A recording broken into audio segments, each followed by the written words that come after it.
Good morning, everybody. How's everybody today?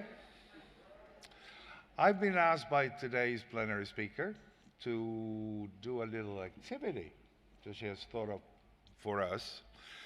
So I'm going to give you a couple of minutes to do the following. Can you turn around and say hello to the people next to you in as many languages as you can?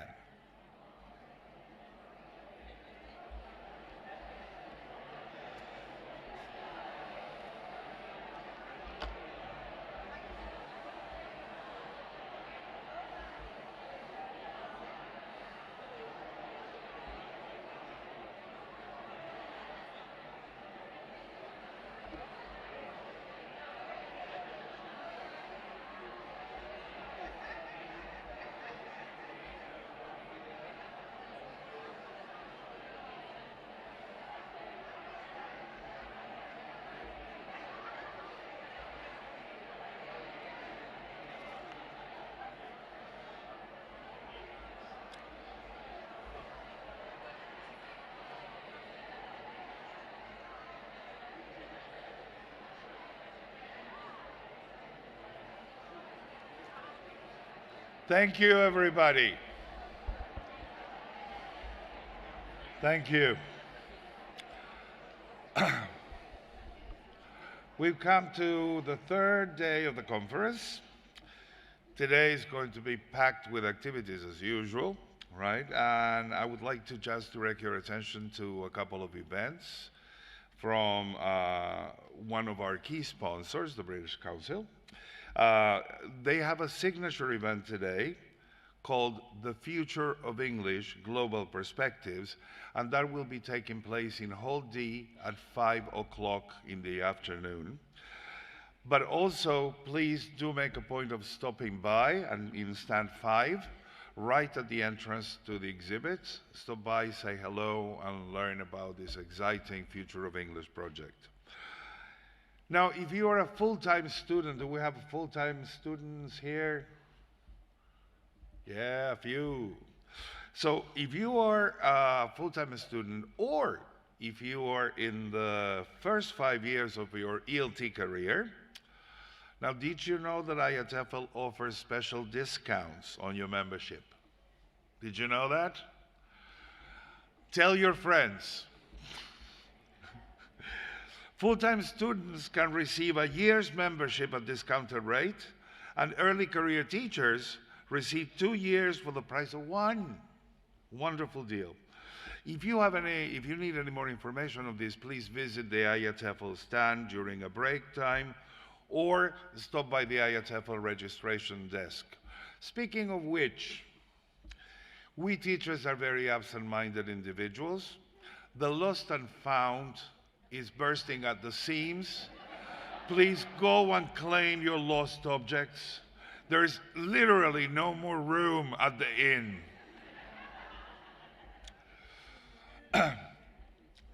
And now it gives me great pleasure to introduce our next plenary speaker. You know, we always talk to the person we're going to introduce and say, what would you like us to say about you? So Lesley told me not to say a lot of things. I'm not going to tell you that she's perhaps one of the most talented teacher trainers and educators I've ever met. I'm not going to tell you that she's the mother of 2 wonderful children. I'm not going to tell you that she's a colleague who is respected, loved, and revered in New York. I'm not going to tell you that she is one of the most special people in my life. We write together, we taught together, and we went through a lot of dark waters together.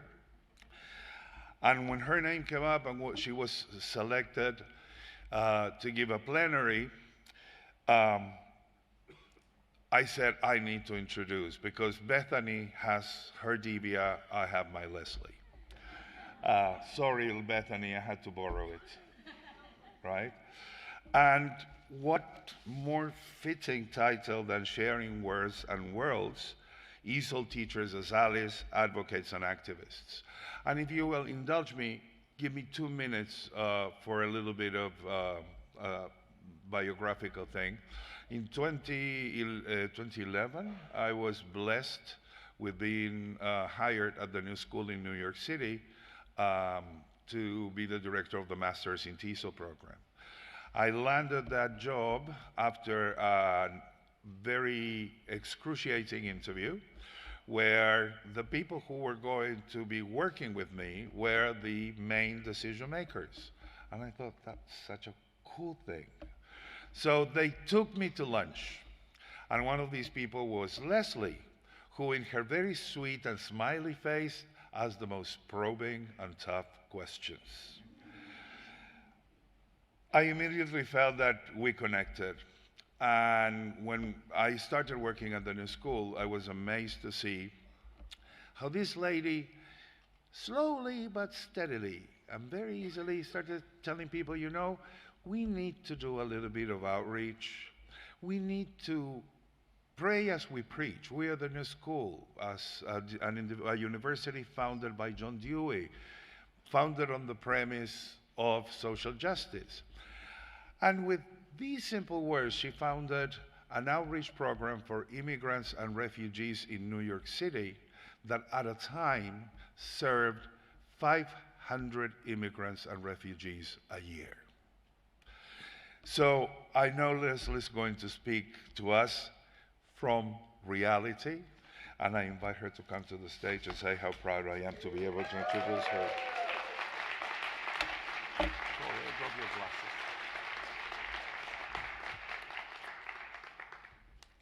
My most probing question was, how much do you raise? Because he did turn out to be my boss. So it's my distinct pleasure to be here today. Being here as a plenary speaker in this Thursday morning is a great honor.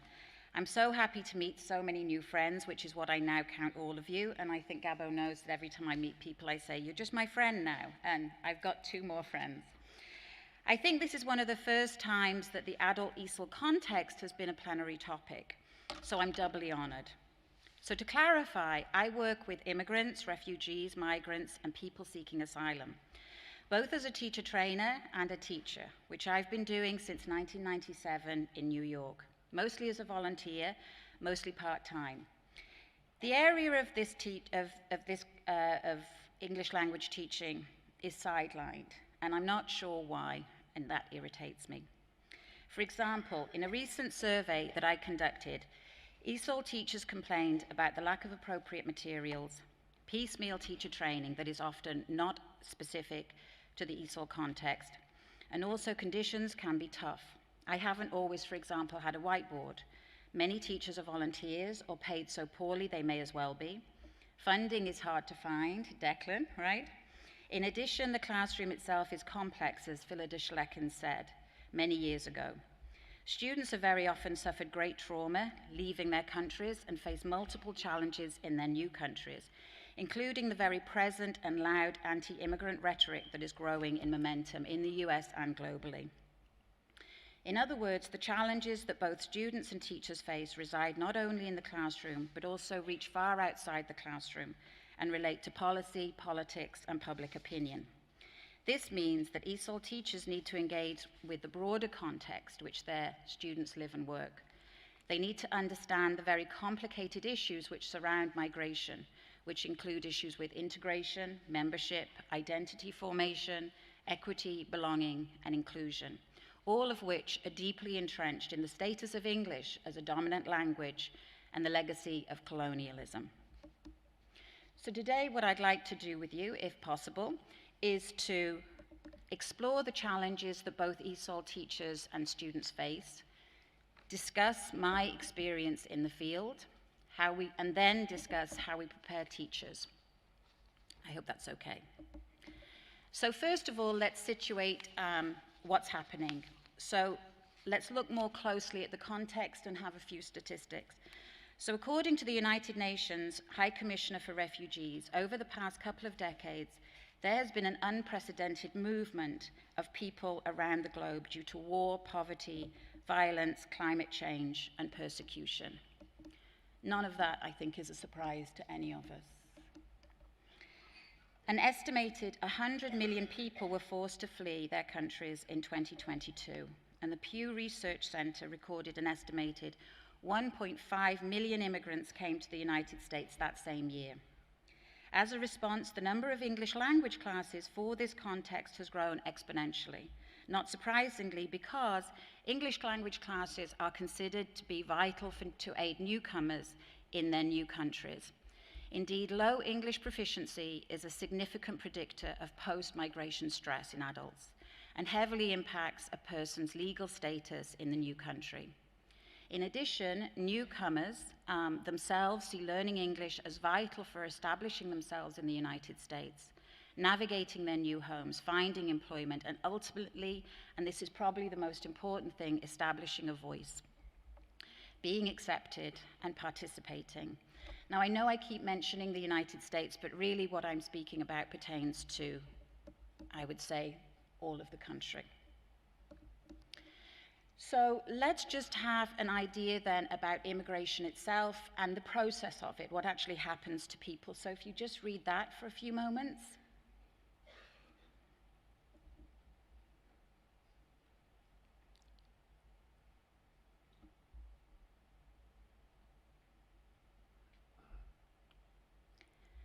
So as you can see, SON is, I think this is a great descriptor of really what happens. Immigration, forced or unforced, so we've seen a lot of forced, accompanied by severing community ties, the loss of social networks and familiar bonds, and the loss of resources and meaning systems. He states that migrating to the United States is more often than not the only way people can save themselves from political oppression, ongoing brutal violation of human rights, and also genocide.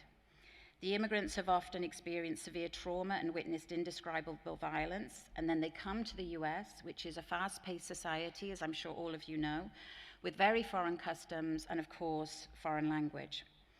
This is really evident in all of our classes, so any of the ESOL teachers out there, you're doing a great job because it's not easy. ESOL teachers must navigate very sensitive social and emotional needs, which is very difficult when the teacher's lived experience is very often from the experience that their students have. So I want to talk a little bit about where I work because I still work at the New School part-time and I'm now working at this place. It's a state university in New York where there are over 5,000 students, ESOL students. It's the largest English language school in New York. The students are primarily from South and Central America, but other significant groups include a growing body of people seeking asylum from both Venezuela and Ukraine. This is the picture of where I am. In fact, one of those like humpy things, that's my office. It's called the Gateway Building, and I think that explains kind of the mission of the college. It's a gateway for newcomers and the students. The actual design of it, you can't see it, but it's two wings, and it's supposed to represent the open arms and welcoming arms. So just to get an idea of who we teach then,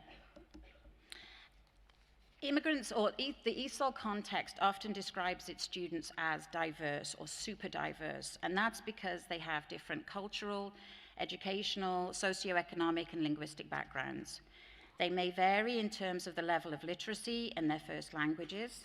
Their education may have been interrupted, which means for periods of time they have not been able to attend school or it's incomplete, meaning they haven't graduated from high school. Many, as I have mentioned, have experienced trauma depending on where they've come from. Many are alone, i.e. they've left their families behind. And so I just want you to think about that for a moment. Sorry if some of you have had this experience, but if I told you now that you're never going home, you're not going to have or see your family, anything that you love in terms of mementos or special things, you're going to have to leave behind. You're not going to have any money.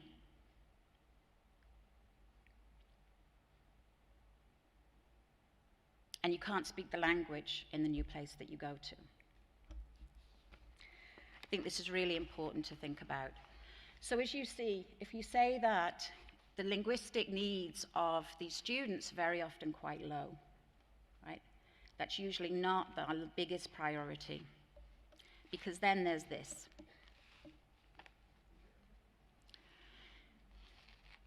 Not a surprise. As we know, the growing anti-immigrant rhetoric at times is extreme. It others, vilifies, and excludes. The media is saturated with it, and sadly, it has become what I think normalized. So the very things our students are trying to do to fit in and build a sense of community is exponentially made more difficult. Immigration generates uncomfortable public debate. It's not solely about migration from people moving from one place to another. It's tied to racism and ableist ideas that construct immigrants as other. It's about exclusion and about territory and about fear. It's not about integration, belonging, or equity, but rather about assimilation. It doesn't embrace difference, it rejects it. Because immigrants may not be able to speak English, they are considered less and not able. In other words, people have a deficit mindset towards them. But this isn't new. I'd just like you to read that, please.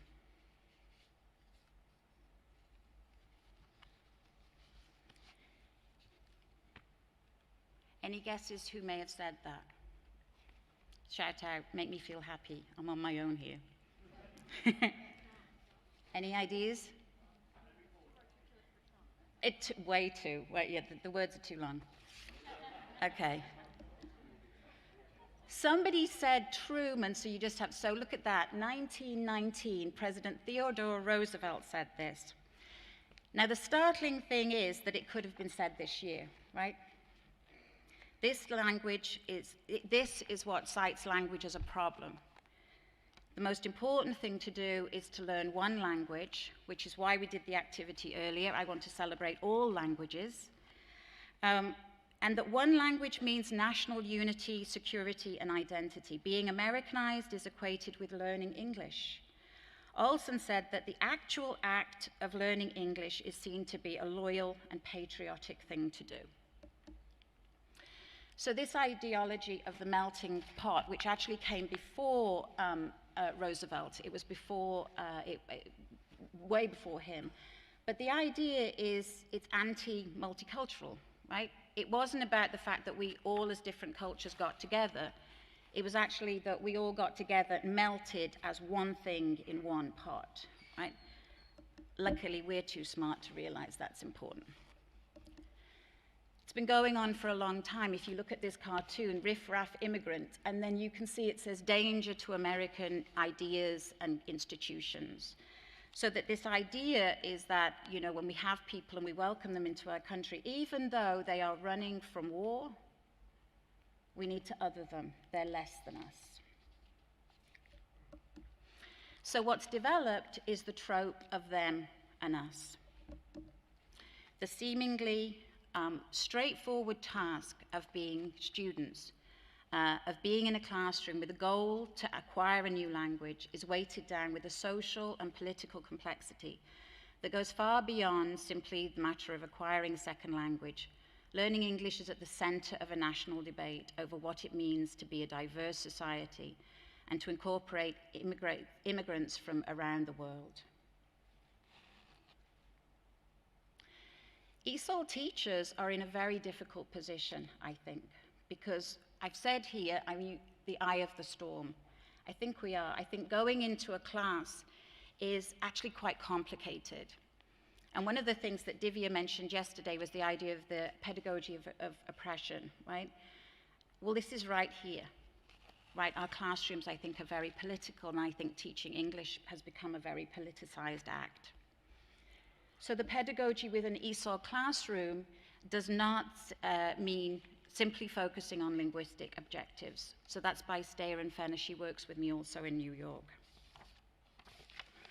So the question then is, how do we prepare our teachers for the ESOL classroom? And I think we have to do this, the thing that I've made the title, and this is what's happened to me, I think, over my career. I think teachers need to engage in the larger social, institutional, political context, whether we want to or not, which, as mentioned previously, involves public opinion, policies, politics, and the most important thing I want to talk about today, power. So I think what happens to us is we become allies in the classroom. We compensate for the noise outside the classroom, especially we know what the students are seeing. We've just seen the anti-immigrant rhetoric. I think we advocate.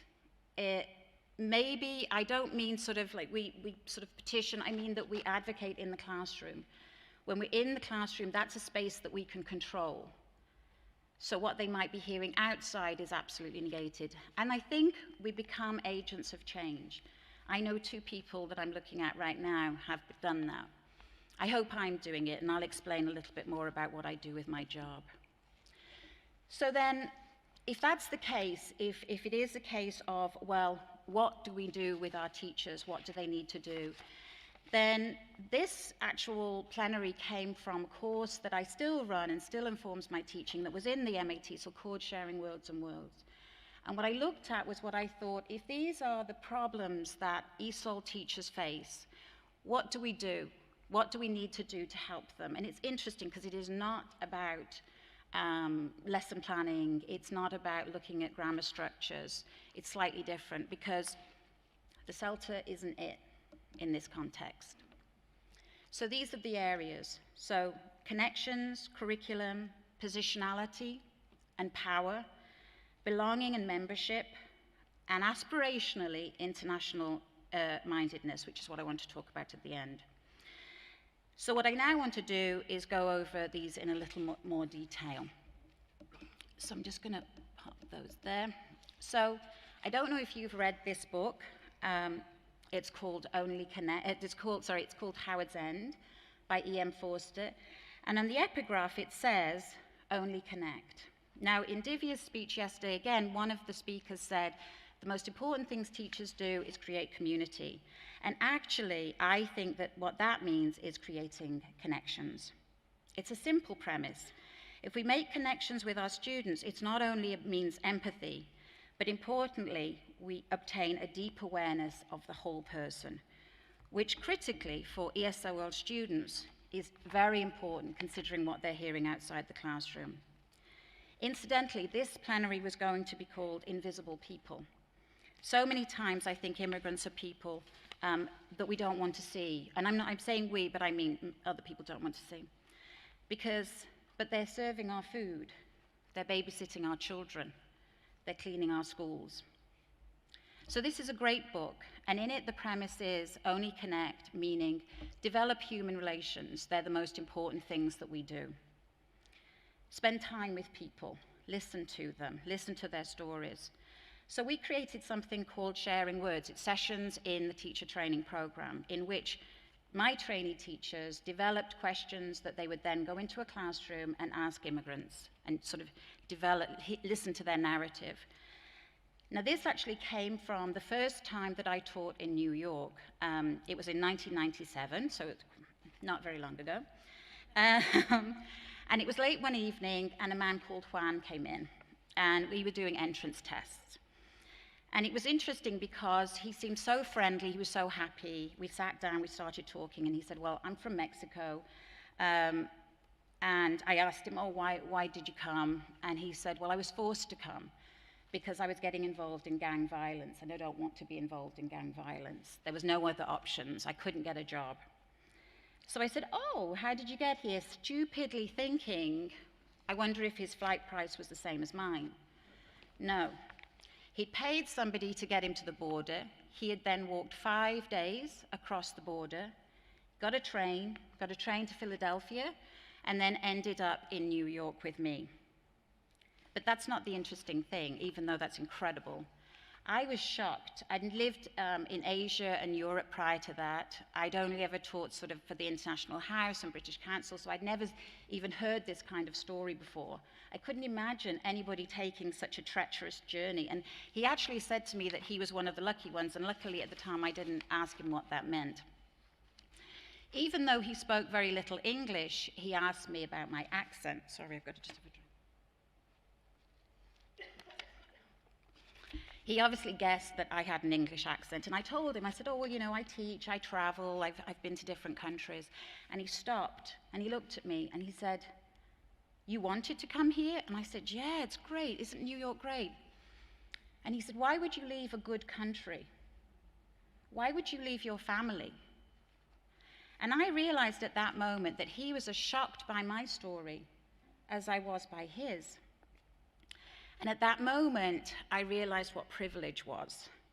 And thankfully, I've never forgotten what privilege is, which is now why I get my IATEFL and certificate students to constantly ask their students their stories and to situate themselves. So one of the things I said, we see people as individuals, we don't see students, but we situate ourselves. We understand, okay, this is where I am and that's where you are, and I can see the differences. So that empathy is slightly different.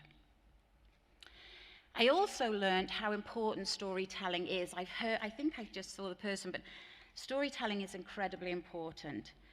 Jill Pettigrew said this, telling stories of their homeland, so asking immigrants to talk about their homeland, culture, family, and friends, helps bring these parts of themselves present. While some people may be trying to forget their past, especially if it involves traumatic experiences, telling stories of the things they love about their homeland can help them remember the good memories and then separate them from the challenging memories. Our stories, our narratives, are our identities. We can choose which stories we tell, and we can choose which ones we don't want to tell. But as teachers, we must always listen, right? Brings parts of ourselves present. That's one of my favorite things I'll always remember. So once we've built up this idea of connection, then what does it mean to then think about curriculum? And this is really important. And Evan mentioned curriculum on Tuesday, which was really interesting to me. I think we all know, and I can see Declan Flanagan and Juana Simpson, that a curriculum in the ESOL classroom is really quite interesting because it's extremely flexible. It bends and it twists with what's in the classroom. You might say, right, I've got this course book, even though we try not to use too many course books, but that might not fit the needs of the students. So we have to be both relevant and responsive. We have to think about what the students need at any given time. I think being relevant and responsive actually is quite simple to understand. We situate what the students needs based on where they are. So for example, last summer, I had the absolute pleasure of teaching a group of, I don't know, like 25 people, the menu of Dunkin' Donuts, because they had decided that Dunkin' Donuts was the only place that would hire them with the lack of knowledge that you need. And go to Dunkin' Donuts just for a minute and realize that you need very little English to be able to work there. But also you have to think about what's happening within the society. Think about the Ukraine war. I have Ukrainian students in my classroom. So being responsive to the mood, if that's a word we can use. And then the key that I think is then this idea of being reflective. So reflective to me is a critical awareness of the materials that we are using, the language that we use in class, how we show ourselves in class, what we do in class, so that we are constantly thinking about our positionality. I don't want to say privilege too much, but constantly realizing that our position is probably very different from our students, and ultimately disrupting tropes, not perpetuating them, which, as we know, a lot of the course books, and I actually wrote a course book, but you know, we have to be careful, I think. So the language we use, the materials we use, the visuals we use, I know this means a lot to most of us, and the expectations we have. And when I was doing this was interesting because this is Lee and Lund. They did a piece of research. I was thinking about, you know, these new teachers, how they walk into class, how do they know all of this?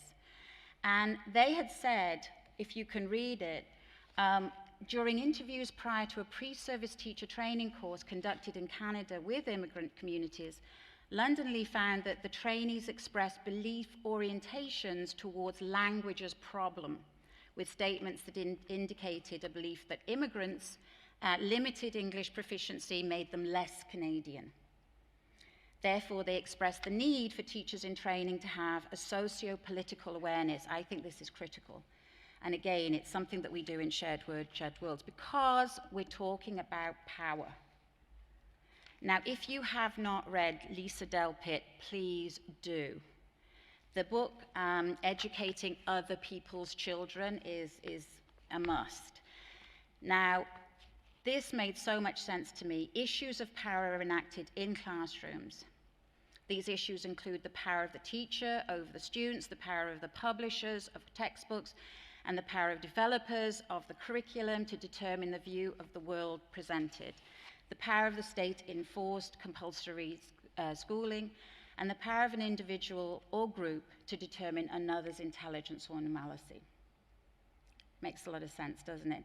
So Declan Flanagan, I'm going to keep saying him because we've been together so long, and he said hierarchy within hierarchy within hierarchy, and that resonated with me. Because we have to think, really, the key thing about positionality. This, again, is something we actually give the teachers in training to talk about. We do not really see through our eyes or hear through our ears, but through our beliefs. To put our beliefs on hold is to cease to exist as ourselves for a moment, and that's not easy. But it's the important way to learn what it might feel like to be someone else, and the only way to start the dialogue. Now, why that's important to me is because constantly I'm trying to put myself in my students' position so that I can understand how best to help them in the classroom. Now, you may have seen this picture before this week, so I'm going to do a quick test. So, do you know what this is? Oh, see, they don't know, Evan. Did you say Henry Ford's graduation? Right. Okay, so what do the people wear when they walk in? National costume. What do they wear when they walk out? American clothes, and they wave the American flag. So this was over 100 years ago. So this is exactly what we don't want to do. Learning any language is additive, it's not subtractive. We don't need to learn a language and then assimilate, right? So this is really about belonging and membership. What do we mean by belonging? But more importantly, I think, who decides? Right? Who decides we belong? This idea of language as a problem. So ever since this, you can see this is way back when, and it has been in policies and politics in the United States and in the UK. I've read it ever since. But belonging is a fundamental need. So we have to understand that it is a fundamental need. And imagine, go back to that thing that I said, you leave your country, you leave everything behind. You come here and you've got nothing. And very often, the only friendly person you see is who? ESOL teacher, right? So this idea of one dominant language, and then learning English means being Americanized, right? So it goes back to a very patriotic thing to do, and then wash away identity. But how our students feel is being accepted, included, or welcomed leads to positive emotions such as happiness, elation, commitment, calm, while being rejected, excluded, or ignored leads to often intense negative feelings of anxiety, depression, grief, jealousy, and loneliness. So go back to the thing I said about teachers' roles, ally, advocate, activist. You can see now what an ESOL teacher is up against. And to give you an American expression, they have to go to bat for their students. So what we do is the opposite. We celebrate culture in our classes, and it's called cultural responsiveness. Of course, it's got a name. This is the intentional leveraging of students' home languages and community practices and linguistic resources as assets. So in my classroom, and I know in Joanna Simpson's classroom, first languages are okay. That's why I wanted you to say hello. It's okay. And it's amazing, if you do that, please do that activity with your students. and give them different words, like could be hello one time and then love the next, and you'll be amazed at how many languages they hear, but also how it elevates them, realizing that other languages are important. So we need to develop an asset mindset. We need to embrace, I think, multiculturalism. And in my class, we often say that we need to dance.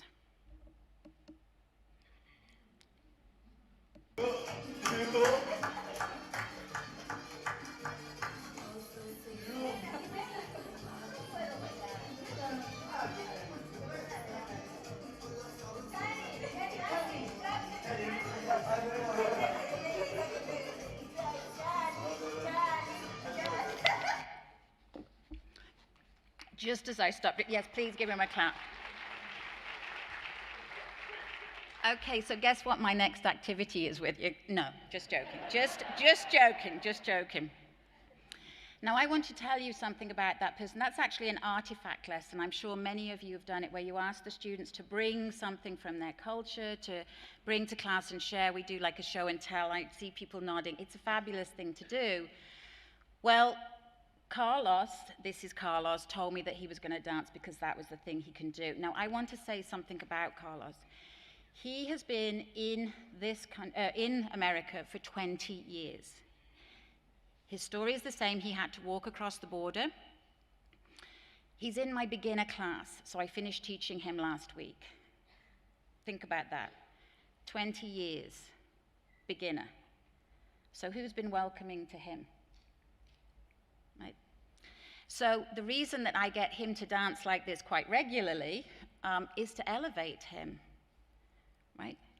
Because he doesn't feel like that. Now I'm going to play something else and explain. Now, first of all, I'm going to tell you, he's quite quiet. He was also extremely nervous. But I really, really wanted to show him to be here with me because I think it's great that he walked across the border and now he's in front of a screen of you in England, which I told him about. So I have to take a picture as well. So let's see if you can listen. As you listen, could you listen for, I'm a teacher, as all of you are, listen for what he says about why he decided to learn English, and then he mentions belonging. My name is Carlos. I am Farrell.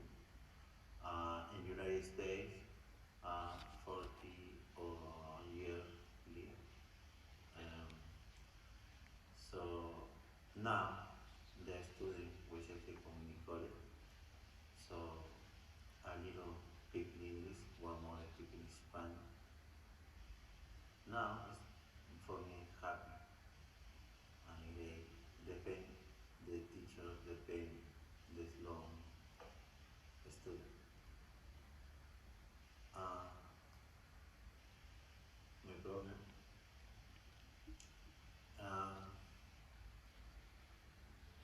In 2 years last 4 years I not speak English.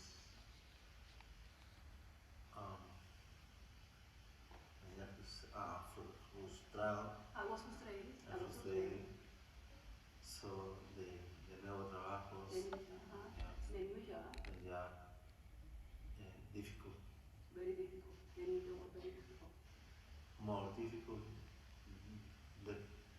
The person, no family. Oh, okay, it was something personal, no fun. More, But that happened in your job? In your job? You have a problem in your job? the problem is the English, Okay. pues no. So dejé, quizás no me orientaron. Okay, that he said maybe nobody oriented, nobody explained to him. De iniciar, de aprender algo de inglés. Okay, so like nadie te estimuló, ¿verdad? No, nobody stimulated him to study English. So he was just working all the time. For that reason, he doesn't know any English. Y now, ahora, para mí importante porque iba conociendo un poco más del inglés, del estudiar el inglés. Okay. Now, for him, it's very important that he find out it's important because he can see that he can defend himself from his job. Okay, that they made a lot of trouble for him. Por eso que ahora me siento que soy parte donde estoy. porque tengo en este país Okay. ahora me siento happy de feliz vivir a school porque estoy abriéndome oportunidades para nuevos trabajos. He said that before, like 2 years ago, he doesn't know any English because he don't have the opportunity, nobody orients him. But now, 2 years later, he know a little English, and he think that is very important, and he think that is belong to this country because he's working here hard. Okay? Okay, then it was difficult. I'm sorry, yeah.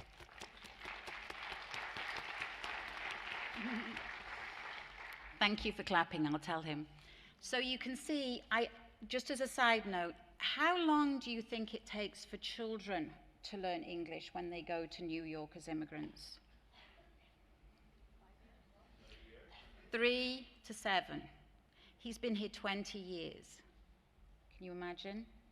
So what did he say? Does anybody hear what he said about why he learnt English?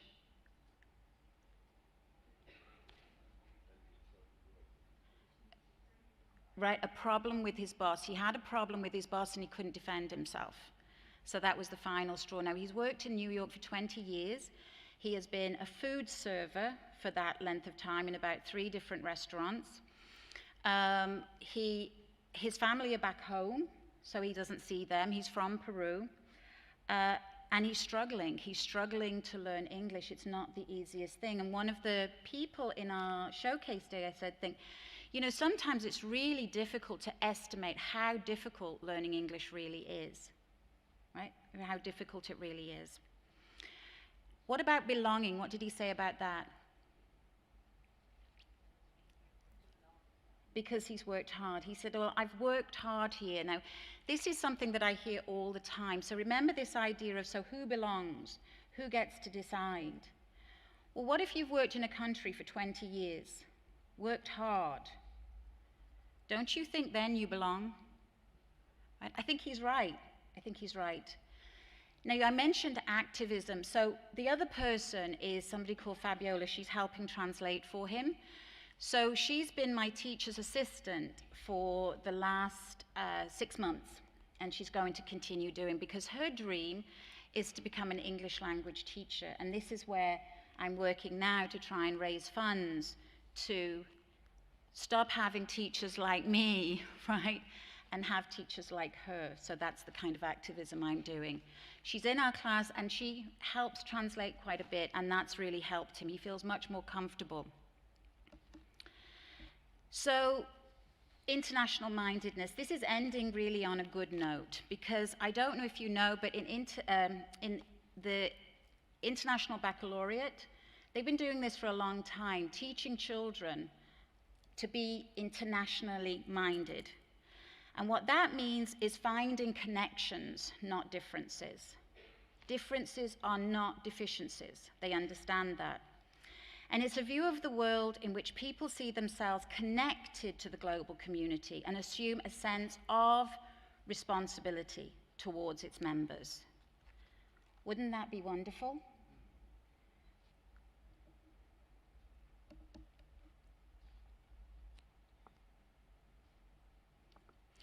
Has anybody ever seen this? It's an installation that was in Parsons University, and those are all backpacks. They're backpacks that have been abandoned on the border. We won't say who by. It's a wall so high you wouldn't believe it, and it's got children's backpacks, and it's got adults' backpacks, and it's got a lot of paraphernalia that shows hope. But they were abandoned. So it's a hard thing to see, but I think we need to see it. So I do think currently that we may have failed our ESOL teachers in some way. We've certainly got to work on our teacher training, which we will continue to do, and we'll certainly continue to think about positionality, power, and get our students to understand what that really means and why that's so critically important. But I don't think ESOL teachers have failed their students at all.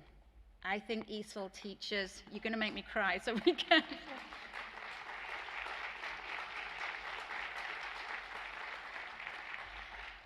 I shouldn't call anybody out, but I see two, Declan Flanagan and Joanna Simpson there. I know they're ESOL teachers, and I applaud and recognize anybody else in this audience and beyond, because I know personally how difficult it is. I've been there when my students have cried because something's happened at home. I've listened to stories of bombing in Ukraine until I'm sick. I've listened to these crossing the border until I'm absolutely at an end. International mindedness.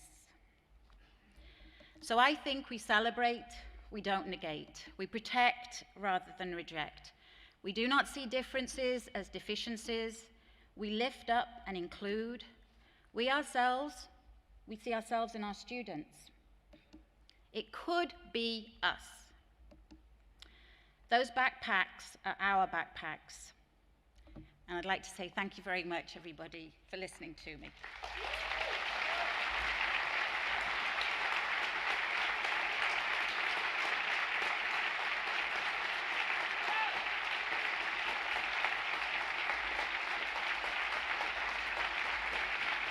Thank you.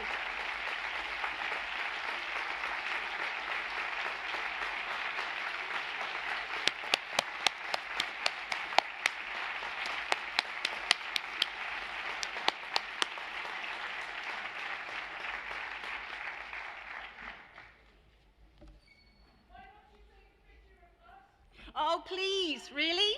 Oh, thank you. I'll take a picture of you with the audience behind. Can I, do you mind? I've got to go all the way back. Hang on. Oh, no, that's not, yeah, that one. I've already taken 2 of these, but Them. how do I?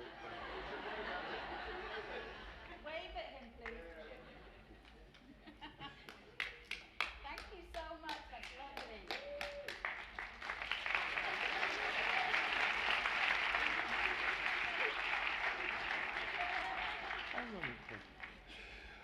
Thank you very much, everybody. Don't forget that Lesley's Q&A session happens today at 4:15 p.m. in Queen Suite 8. So if you want to listen to more of these stories and more of these inspiring ideas, please join us. Lesley and I will be there. Thank you very much. You've got to be with me. Yes.